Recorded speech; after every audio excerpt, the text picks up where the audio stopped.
अस्सलाम वालेकुम, मैं हूं रेहान तारिक और आप देख रहे हैं दास्तान। गुज़श्ता 3.25 बरस से जहां हुकूमत आवाम को रिलीफ देने, माशी कश्ती को सहारा देने और बढ़ती महंगाई के सामने बंद बांधने में नाकाम रही है, वहीं कौम ऑपोजिशन की जानिब से 2018 से आज तक एक ही नारा सुनते आ रहे हैं। वो नारा है कि हम जाली मैंडेट तस्लीम नहीं करते। इस दौरान ऑपोजिशन जमातों की जानिब से हुकूमत को मुसलसल वक्त दिया गया, कानून साजी में हर तरह का ताउन और यकतरफा फैसलों की आज़ादी दी गई। ऑपोजिशन की कश्ती एहतजाज और धरने की दलदल में फंसी रही, जबकि ऑपोजिशन की नाव इस्तीफों और लॉन्ग मार्च के फैसलों में हिचकोले खाती रही है। यूं 3 बरस बीत गए, लेकिन ऑपोजिशन की जानिब से करार दी गई जाली हुकूमत कायम रही और हर ऐलान के बाद पहले से ज्यादा पुरएतमाद और मजबूत होती गई। अब एक बार फिर आवाम को 3.5 बरस बाद 3 माह की तारीख दी गई है। ऑपोजिशन जमातों ने यौम पाकिस्तान पर इस्लामाबाद की तरफ महंगाई मार्च का ऐलान किया है। ऑपोजिशन का दावा है कि अब की बार फोर्सेस की नहीं बल्कि अवाम की परेड होगी, जबकि हुकूमत ने मुतनब्बे किया मार्च को रास्ते बंद होंगे, इसलिए तारीख को आगे पीछे किया जाएगा। इस हवाले से क्या मंजर देखने को मिल रहा है, जरा उसकी एक झलक आपके सामने रखता है। 23 मार्च को वायती तौर पे फौजी परेड होती है, लेकिन इस दफा 23 मार्च को अवामी परेड भी हो। पाकिस्तान के मुस्तकबिल का फैसला पाकिस्तान के 22 करोड़ अवाम करेंगे। हम पाकिस्तान को कायदे आजम का पाकिस्तान बनाएंगे। हम पाकिस्तान से धांधली के साथ मुसल्लत की जाने वाली हुकूमत को खत्म करेंगे। पाकिस्तान पहला मुल्क है जहाँ अपोजिशन ने 4 माह पहले कॉल दी है और यौम पाकिस्तान पर दी है। और मैं मौलाना फजलुर रहमान साहब से और शहबाज शरीफ से खास तौर पर कहना चाहता हूँ कि 23 मार्च जो है वो फाजे पाकिस्तान का एक आलमी सतह पर मनाया जाने वाला दिन है। इस्लामाबाद के बाज रास्ते बंद कर दिए जाते हैं और फिर अपोजिशन ये एतराज न करे कि हमारे रास्तों को बंद किया गया। 3.5 साल बाद तारीख देने का फैसला किया तो वो भी आपने गलत किया। ऑपोजिशन की जानिब से 23 मार्च को मार्च के ऐलान पर हुकूमत की तंबीह और ऑपोजिशन के अज़्म के बाद कई सवालात हैं। सवाल यह है कि 3 बरस के बाद भी 3 माह की तारीख क्यों दी गई है? ऑपोजिशन ने 23 मार्च का दिन मार्च के लिए मुंतखब क्यों किया है? हुकूमत के आखिरी साल मार्च के मकासद क्या है? 3.5 बरस बाद भी तारीखों का सहारा क्यों लिया जा रहा है? ऑपोजिशन के पास 3 बरस अवाम के पास जाने के लिए क्या बयानिया होगा? सवाल यह भी है कि ऑपोजिशन की सबसे बड़ी सियासी जमात खामोश क्यों है? क्या नून लीग जानबूझकर हुकूमत को वक्त दे रही है? इन्हीं सवालात के बीच साबिक सदर आसिफ अली जरदारी ने नाम लिए बगैर मुस्लिम लीग नून और साबिक वजीर आजम नवाज शरीफ पर कड़ी तनकीद की है। उन्होंने कहा है कि नून लीग वाले हमारी धरती के खिलाफ, जो धरती में नहीं मरना चाहते उसके पास क्या है। इस हवाले से आसिफ अली जरदारी साहब क्या फरमाते हैं, जरा वो भी आपके सामने रखते हैं। धरती में नहीं मरना चाहता उसको क्या मसला है? पंजाब में इलेक्शन पीपल्स पार्टी के लिए मुश्किल नहीं है, हमारी अपनी कमजोरियां हमारे सामने आती हैं। साबिक सदर आसिफ अली जरदारी की तनकीद के साथ साथ अवाम में भी मुस्लिम लीग नून के हवाले से तहफ़्फ़ुज़ात पाए जाते हैं। एक ऐसे वक्त में जब अवाम फाकों पर मजबूर है, बिजली और गैस का बिल तनख्वाह से दुगना हो चुका है, अशिया खुरोनोश की कीमतें माहाना घरेलू बजट से बढ़ गई हैं, महंगाई, बेरोजगारी और गुर्बत से अवाम की चीखें निकल रही हैं, जबकि मुस्लिम लीग नून गुज़श्ता 3 बरस से धीमे सुर ही रही है।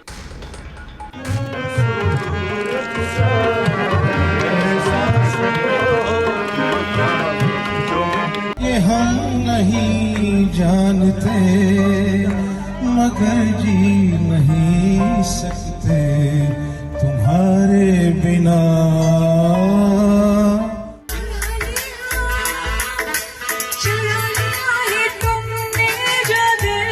आप सबकी बहुत सारी तालियां होनी चाहिए साहब। हुकूमत की जानिब से मुस्लिम लीग नून के बिखरते सुरों की सताइश की गई है, साथ ही ताना भी दिया गया है कि ये शादियां और नगमे तो आवाम के पैसों की मरहून मिन्नत हैं। ये शादियाने जो बज रहे हैं, शादियां हो रही हैं, नगमे गुनगुनाए जा रहे हैं। इस हवाले से फवाद चौधरी क्या कहते हैं, जरा वो भी आपके सामने रखते हैं।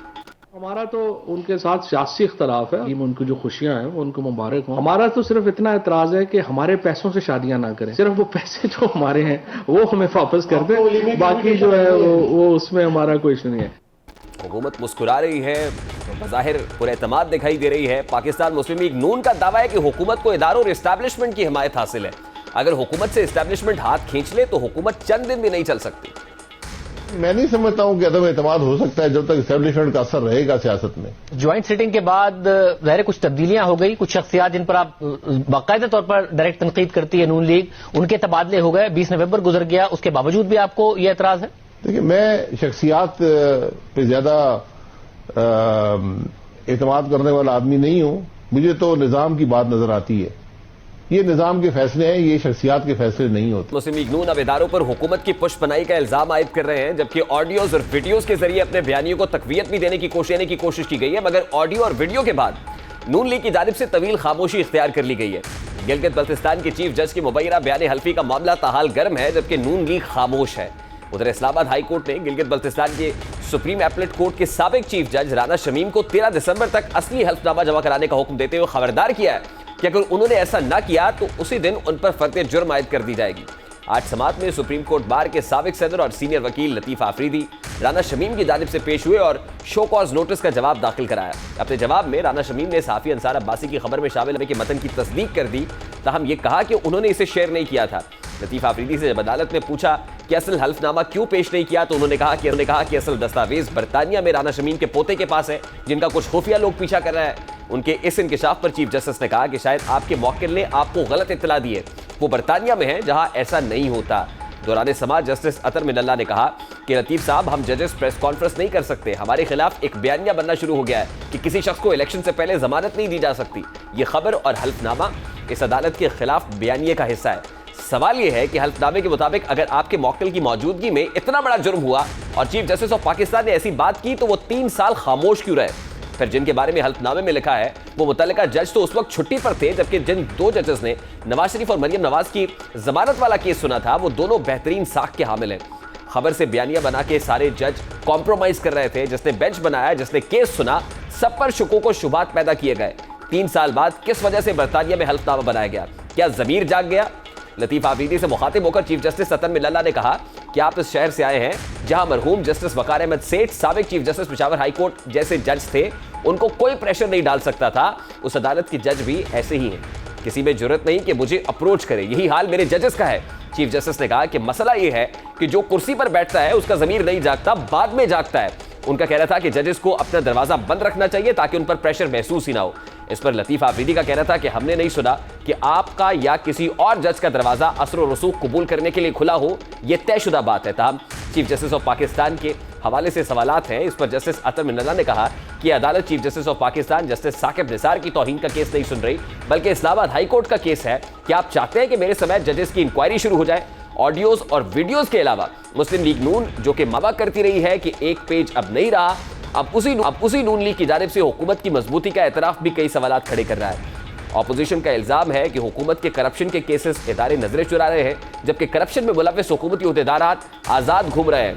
आज एक बार फिर यही सवालात इस वक्त मौजूद बहस बने जब चेयरमैन नैब कायमा कमेटी में सहाफियों की जानिब से पूछे गए सवालात को नजरअंदाज कर दिया। हालांकि माजी में चेयरमैन नैब कौम को हवाओं का रुख बदलने की उम्मीद दिलाते रहे हैं। आज जिस वक्त चेयरमैन नैब स्टैंडिंग कमेटी में पेश हुए सहाफियों की जानिब से सवाल हुआ तो क्या रद्द-ए-अमल था, वो भी आपको दिखाते हैं। सर, हुकूमत का कोई भी बंदा मतलब करप्शन में मुलव्वस नहीं जो अपने उनके खिलाफ रेफरेंस के सारे आप मुझे बताएं कि आज तक कंप्लेंट कितनी आई है हुकूमत के बारे में? सर, बहुत सी चीजों का आपने खुद नोटिस लिया है, तो हुकूमत में काबीना में बैठे लोगों की करप्शन आपको नजर नहीं आती? ये जो कुछ लोग आप जरा जज्बात करना जी सरलेफ्ट ईरान से साफियों ने ये मतलब नहीं कि आप अननेसेसरी शौक बिलियन ट्रीज के बारे में कार्रवाई जारी, मालूम जब्बा BRD के बारे में कार्रवाई सुप्रीम कोर्ट ने रोकी है, क्या वो हमने नहीं? अलीम खान के बारे में क्या? आटा आम आदमी का इशू आटा गंदम चीनी का स्कैंडल था, उसका क्या? वो हमारे पास स्कैंडल किसी शक्ल में नहीं है। वो अगर ये क्वेश्चन आप FIA से करें तो ज्यादा बेहतर। चेयरमैन साहब, अपोजिशन तो आप सिर्फ वो चंद लोग मुतमईन नहीं है जिनके खिलाफ केसेस हैं। तमाम लोगों को बशमूल वो जो हमारे नाक़दीन हैं, उनको ये यकीन दिलाता हूँ, एक बड़ा अच्छा मिसरा है कि हवाओं का रुख बदलता है। अब हवाओं का रुख बदल रहा है। मुस्लिम लीग नून हवाएं बदलने की उम्मीद लगाए बैठी रही कि शायद हवाओं का रुख बदल रहा है, मगर 3 बहारें, 3 खजाएं और 3 मौसम सरमा बीत चुके हैं। अब चौथी बहार में तब्दीली के फूल खिलने की कितनी उम्मीद है, बात करेंगे। इस वक्त सीनियर एंकर पर्सन तज्जियाकार सना बुच्चा साहिबा ने हमें ज्वाइन किया है। अस्सलाम वालेकुम सना बुच्चा साहिबा, बहुत बहुत शुक्रिया आपके वक्त के लिए। सबसे पहले तो बड़ा सादा सा सवाल है, क्या PDM थी, अब नहीं रही, और क्या ये हुकूमत बचाओ तहरीक है या हुकूमत गिराओ तहरीक है? सना बुच्चा साहिबा, देखिए, जितना सादा ये सवाल है उतना सादा जवाब नहीं है। मेरा ख्याल है कि इसको हमने काफ़ी उस तरह की घुमा फिरा के बात की है, और PDM के ऊपर 1.5 साल से तो हम देख ही रहे हैं कि एज अ ब्रांड वो कितना पिट गया है। कि एक डेमोक्रेटिक मूवमेंट शुरू हुई डेमोक्रेसी के लिए, और मतलब इंस्टीट्यूशंस को अपने अपने हुदूद में काम करना चाहिए, उनका ये बेसिक नारा था। लेकिन उसके बाद हमने तवातर से चीज़ें देखी हैं कि ना वो आइन किताबें हैं, ना वो कानून किताबें हैं, ना वो किसी और किताबें हैं। तो देखिए, ये जो तहरीक और तहारीक होती हैं, ये जो हुकूमत गिराओ हुकूमत बचाओ, देखिए ये तो हुकूमत ना कोई गिरा सकता है ना तब्दील कर सकता है जब तक वो ना चाहें जो इन्हें लेकर आए हैं। तो जो इन्हें लेकर आए हैं वही तब्दील करेंगे और उन्हीं के हाथ में है पाकिस्तान की सियासत। और मेरा ख्याल है कि ये भी बताना ज़रूरी है कि ये PDM की जब भी आप स्पीड देखते हैं कि बढ़ रही है या स्लो हो रही है या पेस पिकअप कर रही है, तो आप समझ जाइए कि बारगेनिंग में दम आ गया है, बारगेनिंग कहीं पहुंचने वाली है, किसी नहज पर पहुंच चुकी है। इसीलिए अचानक से आप देखते हैं कि एकदम से गुब्बारा सा फटता है, वो मार्च की बातें होने लगती हैं, इस्तीफों की बातें होने लगती हैं, फिर थोड़ी सी झाग बैठती है तो खामोशी, एक सकूत सा जारी हो जाता है। तो ये तमाम तर चीज़ें अगर हम दिमाग में रखें कि देखिए जो तब्दीली आनी है वो ना सड़क पे मार्च लाने से होगी, ना वो अदम एतमाद तो ये ला ही नहीं सकते। आई थिंक हमने नंबर गेम को तो इतना बुरी तरह पिटते हुए देखा है, रेहान आपने भी देखा है, आपने तो कवर किया पूरा जो 2 बिल्स मज़ीद और भी जिस तरह वो टेबल हुए और जिस तरह वो पास हुए। तो ये तमाम तर चीज़ों को देखते हुए तो आई थिंक ये बात बड़ी सादा सी है कि लंदन में मुज़ाकरात जारी हैं और ये मैं बड़े ज़िम्मेदारी से कह रही हूँ। और जो कहते हैं ना अभी मतलब गारंटर की बात चल रही है, कौन गारंटी देगा, कौन क्या कहेगा, और मियाँ नवाज शरीफ साहब की भी platelets, white count, blood count क्यों गए, क्या हुआ, आपको भी पता है कि वो किसकी मर्जी पे गए, किसकी एमा पर गए, किसकी एमा पर मरियम नवाज नहीं जा सकी। अच्छा, ये बड़ी इंपॉर्टेंट बात आप कर रही हैं और बड़े वसूख से कर रही हैं, एक्शन में आ जाते हैं। आप इसको कंफर्म कर रही हैं कि लंदन के अंदर मुलाकातें हो रही हैं नवाज शरीफ साहब की और फिर कैबिनेट के लोग भी चुने जा रहे हैं। कुछ लोगों का तो ये भी ख्याल है कि लंदन में बैठ के काबीना बनाई जा रही है कि क्या होगी। लेकिन सरा बुचा साहब, देखिए मुझे भी उतनी इंफॉर्मेशन होती है जितनी जाहिर है कि हमारे जी बिल्कुल मैं कह रही हूँ कि देखिए मुझे नहीं पता मुलाकातें कितनी हो रही हैं कितनी नहीं हो रही, लेकिन हाँ मुज़ाकरात में तेज़ी आई है और वो क्या कहते हैं कॉन्फिडेंस बिल्डिंग मेजर्स वो अभी हो रहे हैं। मतलब जाहिर है मुज़ाकरात तक तो बाद कॉन्फिडेंस बिल्डिंग मेजर्स होते हैं, उसके बाद एक कॉन्फिडेंस होता है, फिर वो बिल्ड होता है, फिर वो उसके ऊपर मेजर्स लिए जाते हैं, फिर गारंटर की बात होती है, फिर क्या बात हो सकती है, क्या कर सकते हैं क्या नहीं कर सकते हैं, ये तमाम तो चीज़ें देखने वाली हैं। लेकिन देखिए ये नाम नेहाद जमहूरियत का जो तमगा लगा के हम और हमारी हुकूमत जी रहे हैं, मेरा ख्याल है थोड़ा पट्टी उतार के देख लें कि एक्चुअली में क्या हो रहा है इस मुल्क में, और जो हो रहा है उसको बयान कर दें। इसमें कोई बुराई तो नहीं है, इसमें कोई बुराई नहीं है कि क्या होता है इस मुल्क में, कहाँ पे फैसले होते हैं, वो जहां हो रहे हैं वहां होंगे। देखिए आप कॉन्फिडेंस बिल्डिंग मेजर्स की बात कर रही हैं, लेकिन इस वक्त अगर सबसे ज्यादा कोई कॉन्फिडेंट मुझे दिखाई दे रहा है तो वो इमरान खान साहब और उनकी हुकूमत दिखाई दे रही है। अभी आपने अपनी गुफ्तगू के आगाज में ये कहा था कि हुकूमत जाने की नहीं है, उस वक्त तक नहीं जाएगी जब तक उसके पीछे खड़े हुए लोग अपना हाथ ना उठा ले। और ये वही बात है कमोबेश जो आज शाहिद खाकान अब्बासी साहब ने की है। वो दावा कर रहे हैं कि हुकूमत को इदारों और इस्टेब्लिशमेंट की हिमायत हासिल है, अगर हुकूमत से इस्टेब्लिशमेंट हाथ खींच ले तो हुकूमत चंद दिन भी नहीं चल सकती। ये शाहिद खाकान अब्बासी साहब ने कहा है। तो आप समझती हैं कि अभी पेज बरकरार है? देखिए मेरा ये ख्याल है कि पेज एक तो कभी था ही नहीं। मेरा ख्याल है कि हर किसी के अपने अपने टारगेट्स होते हैं जो वो अचीव करना चाहते हैं। आई एम श्योर हर किसी को मुल्क के वसीतर मफाद में भी काम करने की जाहिर है कि कोशिश करते हैं, और आई एम श्योर कि हर चीज़ मुल्क के वसीतर मफाद में होगी। मैं किसी को बुरा या अच्छा नहीं कह रही या किसी चीज़ को नहीं कह रही, मैं सिर्फ ये कह रही हूँ कि ये कॉन्स्टिट्यूशनल मेजर से होगी, ये अदम एतमाद आएगा, फिर इमरान खान असम्बलियाँ तहलील करेंगे, फिर इमरान खान साहब चले जाएंगे, फिर ये उनका नंबर गेम में जीत हो जाएगी ऑपोजिशन की। ये चीजें नहीं हो रही, और ये चीजें उन्होंने करके भी देख ली। एडी चोटी का जोर लगा दिया कि किस तरह जमहूरियत के किसी आलाकार को इस्तेमाल करते हुए हम हुकूमत को गिरा सकें, वो नहीं कर सके।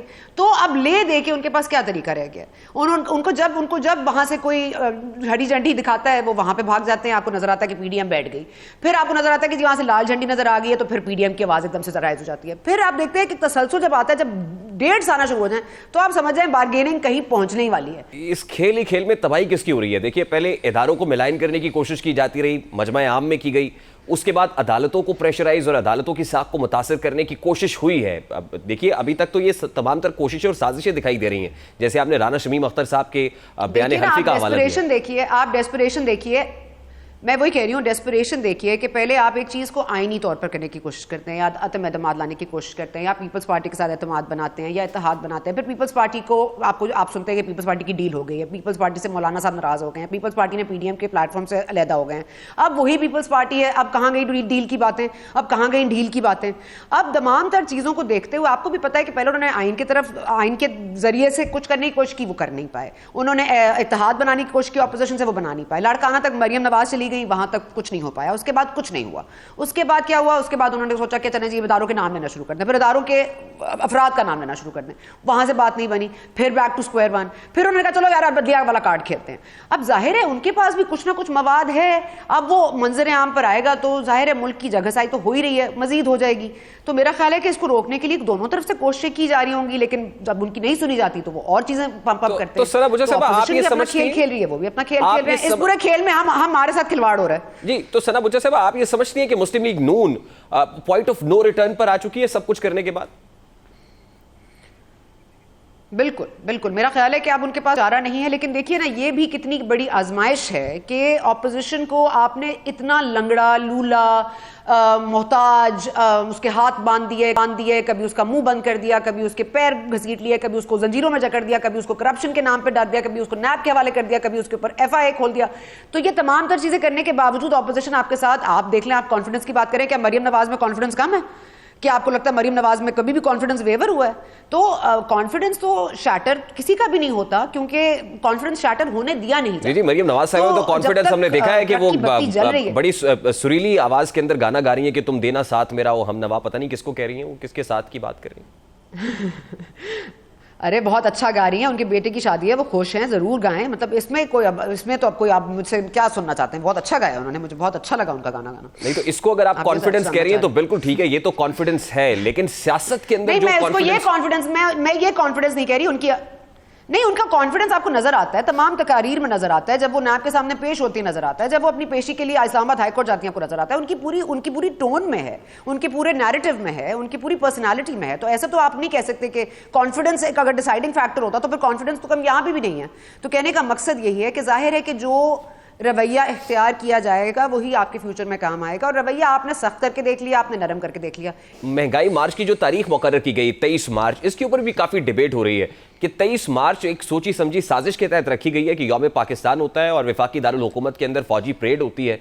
ऐसे मौके पर आप ये चाहते हैं कि कोई आपसे कहे कि भाई आपकी मेहरबानी आप आगे पीछे कर लें, तारीखों में रद्दोबदल कर लें, तो असल में फ्रस्ट्रेशन है कि आप किसी ना किसी तरह मुक़्तदिर हलकों के साथ कोई बातचीत चाहते हैं। क्या ये तासुर दुरुस्त है?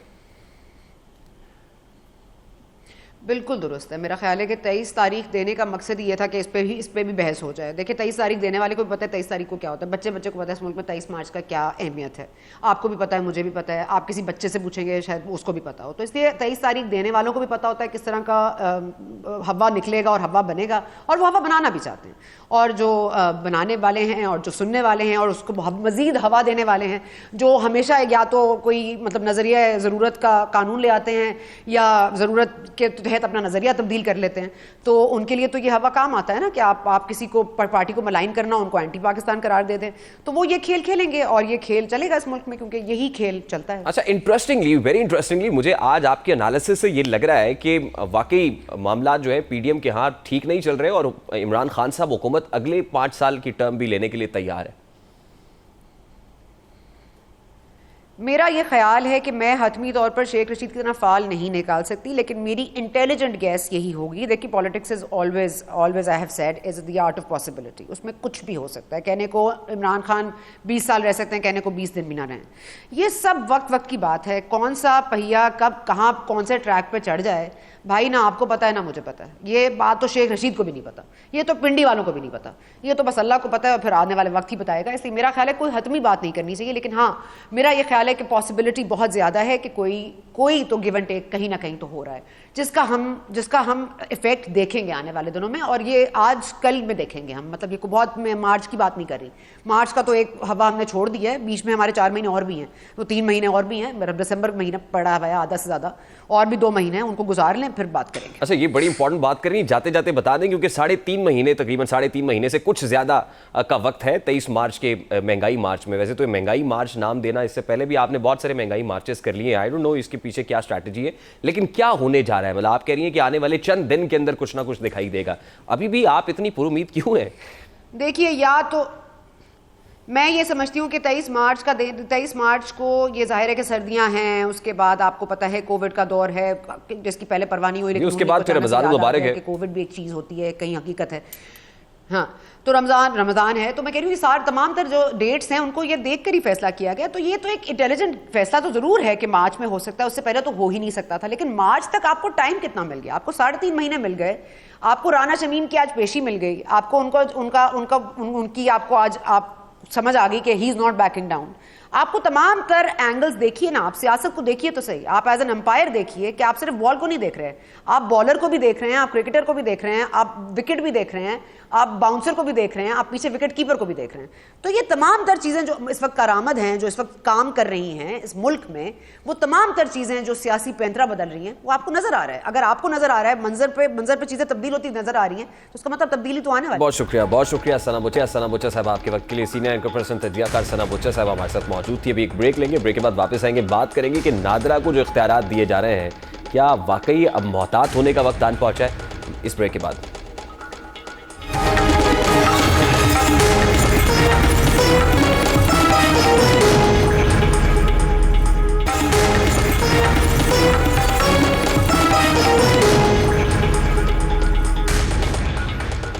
Welcome back. तमाम तर हुकूमती दावों के बावजूद कौमी शनाख्ती कार्ड को स्मार्ट कार्ड बनाने का ख्वाब आज तक शर्मिंदा ताबीर नहीं हो सका। सवाल यह है कि नादरा स्मार्ट कार्ड के पाकिस्तान इस्तेमाल करने में नाकाम क्यों है? स्मार्ट का फ़ाल करने में क्या रुकावटें क्या हैं? ये स्मार्ट कार्ड फ़ाल क्यों नहीं हो पा रहा है? स्मार्ट कार्ड फ़ाल करने के फ़वाइद क्या होंगे? दीगर इदारे स्मार्ट कार्ड फ़ाल करने में ताउन क्यों नहीं कर रहे हैं? इसी हवाले पाकिस्तान डॉक्टर आरिफ अलवी ने नादरा तरमीमी ऑर्डिनेंस 2021 जारी कर दिया है।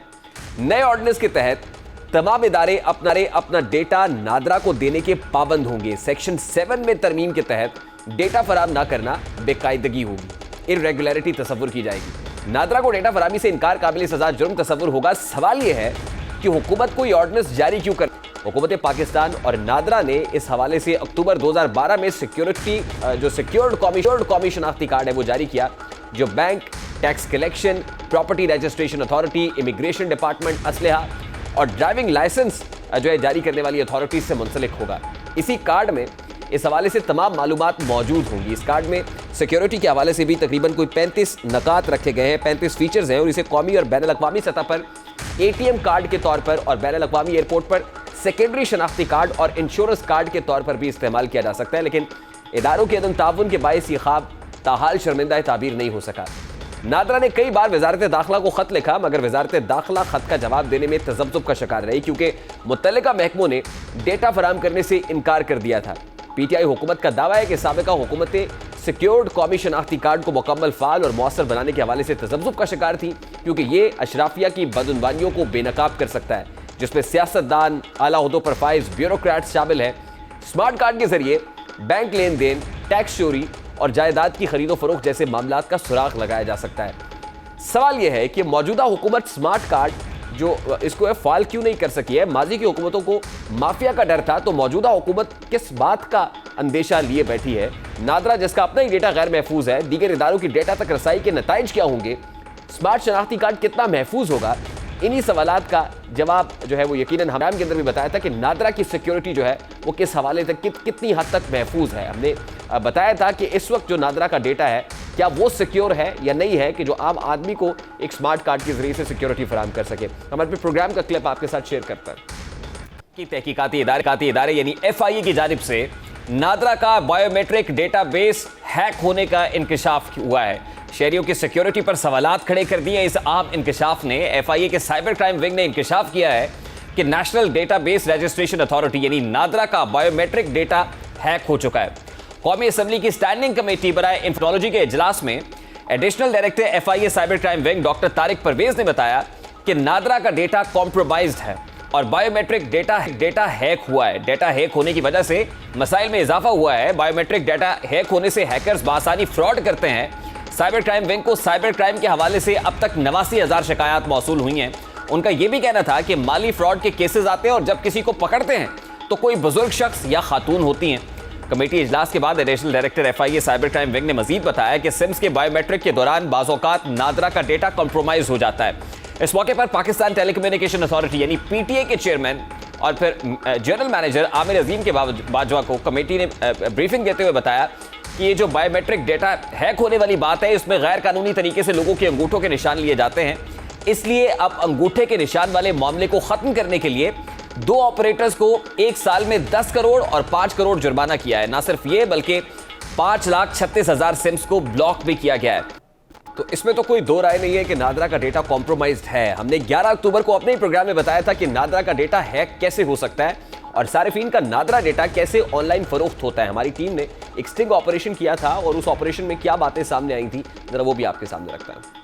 मोबाइल फोन कॉल्स, अंगूठों के निशानात और नादरा का डेटा गैर महफूज हो गया है। 16 करोड़ से ज्यादा पाकिस्तानियों की निजी मालूमात और हसास दस्तावेजात आम अफराद शहरियों को फरोख्त करने लगे हैं। टीम दस्तक ने इस हवाले से एक बड़ा स्टिंग ऑपरेशन किया है जिसमें कई किरदार भी बेनकाब हुए हैं। चंद 100 रुपए देकर अंगूठों के निशानात, शनाख्ती कार्ड और फैमिली ट्री रिकॉर्ड हासिल किया जा सकता है। महज 3,000 में किसी भी नंबर का CDR निकलवाया जा सकता है। किसी भी फर्द के अंगूठे का निशान यानी उसके फिंगरप्रिंट्स, उसका थंब इंप्रेशन, वो भी आपको फराहम किया जा सकता है। और अगर आप अंदाजा लगाइए कि थंब इंप्रेशन आपके पास है किसी भी शख्स का, बायोमेट्रिक्स में आप उसके नाम के सिम भी निकलवा सकते हैं। उन निशानात को गलत तरीके से किसी भी जगह पर इस्तेमाल कर सकते हैं क्योंकि फिंगरप्रिंट, थंब इंप्रेशन उस शख्स का और रिकॉर्ड आपको मिल रहा है, वो इंसर्ट कर रहे हैं, तो ऑब्वियसली नुकसान किसको पहुंच रहा है? उस शख्स की साख को पहुंच रहा है जिसका थंब इंप्रेशन इस्तेमाल हो रहा है। और दस्तावेजात उससे जुड़ी हुई जो है वो भी आसानी से हासिल की जा सकती हैं।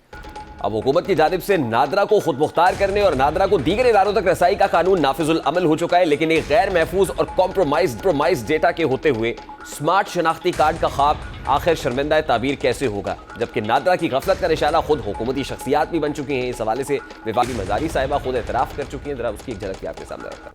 मैंने कहा था कि कोई मेरे नाम की सिम है जो ठट्टा में यूज हो रही है, तो मैंने कहा था चेक करें मैं तो ठट्टा नहीं जा रही, वो मेरा केस था।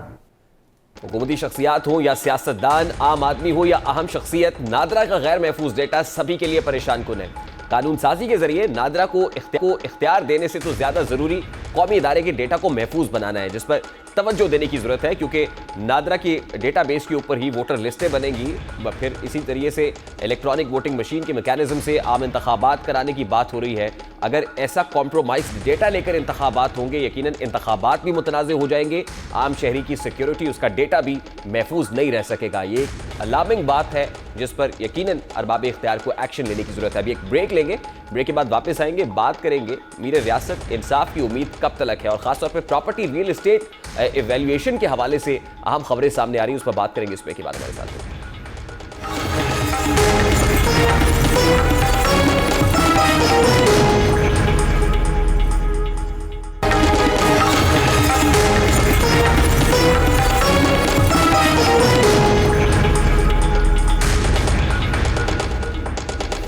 Welcome back. बसारत के सफीर श्रीलंका के शहरी के बहिमाना कत्ल के बाद आज आजहानी प्रियंका कुमार की याद में ताज़ियती तकरीब मुनक्किद की गई, जिसमें वज़ीर आज़म पाकिस्तान इमरान खान ने यकीन दिलाया कि आइंदा जो ऐसा तमाशा लगाएगा, रहमतुल्लिल आलमीन के नाम पर दीन को इस्तेमाल करेगा, मैं आज ऐलान करता हूं कि हम उसे छोड़ेंगे नहीं। इस हवाले से वज़ीर आज़म क्या कहते हैं, जरा उसकी एक झलक आपके सामने रखता है। वहां पकड़ के सड़कों पे मार दिया कि जी गाय का गोश्त किसी ने खाया, किसी को किसी वजह से मार दिया, हमें कितनी तकलीफ होती है देख। तो जब ये होता है तो वहां से वो उनकी टीवी के ऊपर बड़े प्रोग्राम है कि देखें जी ये भी यहां भी ऐसा ही होता है, यहां ऐसे नहीं होता। और ऐसे इंशाल्लाह मैं आपको जब तक मैं जिंदा हूं इंशाल्लाह ऐसे नहीं होने देंगे आगे। वज़ीर आज़म पाकिस्तान के इस ऐलान और खुलूस नियत पर कोई शक नहीं। यकीनन मीर रियासत का ऐलान हर फर्द के लिए काबिल तकलीद होना चाहिए, लेकिन माजी में किए जाने वाले ऐलानात, हुकूमत की जानिब से वादों और आवाम को दिलाई जाने वाली उम्मीदों को टूटना भुलाया नहीं जा सकता। इस हवाले से माजी में भी बहुत सारे वादे किए गए हैं। तहरीक इंसाफ के दौरे हुकूमत में मुतअद्दिद बार ऐसे वाक़यात हुए हैं, सानेहात हुए हैं जब रियासत की जानिब से यकीन दिलाया गया कि इंसाफ होगा, मगर अवाम आज तक इंसाफ के लिए राहें देख रही है, इंसाफ की मुतलाशी है। मीर रियासत आपने साने साहिवाल पर इस कौम को यकीन दिलाया कि इंसाफ होगा। आपके वज़रा ने आकर बुलंदोबांग दावे किए, आपने खुद कहा कि बैरून मुल्क से वापस आकर आपको मॉनिटर करेंगे, लेकिन हुआ बिल्कुल बरक्स। क्या दावे उस वक्त किए गए थे, जरा उसकी एक झलक भी आपके सामने रखता हूं। उनकी एक ये डिमांड है कि जी प्राइम मिनिस्टर आए तो फिर हम लाशों को दफनाएंगे। जब सब डिमांड्स भी आपकी मान ली हैं तो ये डिमांड करना कि हम दफनाएंगे नहीं जब तक प्राइम मिनिस्टर आए ना, ये किसी भी मुल्क के प्राइम मिनिस्टर को इस तरह की ब्लैकमेल नहीं करते। मीर रियासत मोहतरम वज़ीर आज़म इस्लामी जमहूरिया पाकिस्तान, आपके वादे अपनी जगह पर, लेकिन इन वादों पर यकीन करें तो कैसे, जब आप ही के दौर में मुसल्लह जत्थों के सामने ना सिर्फ सरेंडर हो रहा है, हुजूम के सामने ना सिर्फ सरेंडर किया जा रहा है, बल्कि आप ही के दौर में हुकूमत मुआहिदे कर रही है और इन मुआहिदात को खुफिया रखा जा रहा है। मुआहदे पार्लियामान में नहीं लाए जा रहे, ना ही पार्लियामान की तौसीक हो रही है, इसको एंडोर्समेंट मिल रही है, बल्कि आप भी के दौर में बहुत से सवालात सर उठा रहे हैं कि आखिर किन शराइत पर ये मुआहदे हो रहे हैं। पहले तहरीक लब्बैक पाकिस्तान के साथ मुआहदा हुआ, मुसल्लह जत्थे के सामने रियासत ने सरेंडर किया। हुकूमत के अपने वजीर, पाकिस्तान के वजीर इत्तलात ये कहते हैं कि रियासत के पास इतनी कैपेसिटी नहीं है कि वो जत्थों के साथ निमट सके। उसके बाद कलदम तहरीक पाकिस्तान के साथ मुआहदा हो रहा है, लेकिन ये मुआहदा ऑन रिकॉर्ड नहीं है, ना ही इसे पार्लियामान में डिस्कस किया गया है। फवाद चौधरी साहब क्या कहते हैं, कितनी कैपेसिटी है इस वक्त हुकूमत या रियासत के पास, जरा वो भी आपके सामने रखता है। सच्ची बात तो यह है कि ना तो हुकूमत और ना ही रियासत एक्सट्रीमिज्म से लड़ने के लिए उतनी तैयार है जितनी होनी चाहिए। अभी हमने टीएलपी के केस में भी हमने देखा है कि किस तरह से रियासत को पीछे हटना पड़ा, और ये उस बॉम्बशेल की निशानदही करता है जो टिक टिक करके बज रहा है। अमीर रियासत जहां आपके वज़रा अपनी नाकामी का एतराफ़ कर रहे हैं, वहीं आप हर वाक़या गुजरने के बाद अब जिसके बाद जो है वो गारंटीज दी जाती है, श्योरिटी दी जाती है, लेकिन कौम से सवाल पूछा है कि मैं क्या कर सकता हूँ। मीर रियासत सानिया APS के वालिदैन को अदालती हुक्म पर इंसाफ मिला, ना सानिया साहिवाल के मुतासरीन की दाद रसी हुई। आज जहाँ आप इंतहा पसंदी के खिलाफ लड़ने के अज़्म का इजहार कर रहे थे, उसी दौरान फैसलाबाद में पानी पीने आने वाली खवातीन को चोरी का इल्ज़ाम लगाकर बेलिबास किया गया। इसी दौरान सरगोदा के मंगल बाजार में कपड़े फरोख्त करने वाली खातून को स्टॉल के पैसे ना देने पर जला दिया गया। खातून अस्पताल में जिंदगी और मौत की कश्मकश में मुब्तला रही, आपकी तरफ देख रही है कि इसे इंसाफ कब मिलेगा। मीर रियासत महज दावों और ऐलानात और तकारीर से मसाइल का हल मुमकिन नहीं है, बल्कि इसके लिए अमली इक़दामात की ज़रूरत होती है। जिस वक्त आप इंसाफ की फराहमी की बात कर रहे हैं, उसी वक्त बहुत सारे लोग इंसाफ के मुंतज़िर हैं, आपकी जानिब नजरें जमाए बैठे हैं कि बेअमल दिल हो तो जज्बात से क्या होता है, धरती बंजर हो तो बरसात से क्या होता है अमल लाजमी तकमील तमन्ना के लिए, वरना रंगीन ख्यालात से क्या होता है। अभी एक ब्रेक लेंगे, ब्रेक के बाद जब वापस आएंगे तो बात करेंगे कि कौन सा मुल्क कितना सस्ता है। इस ब्रेक के बाद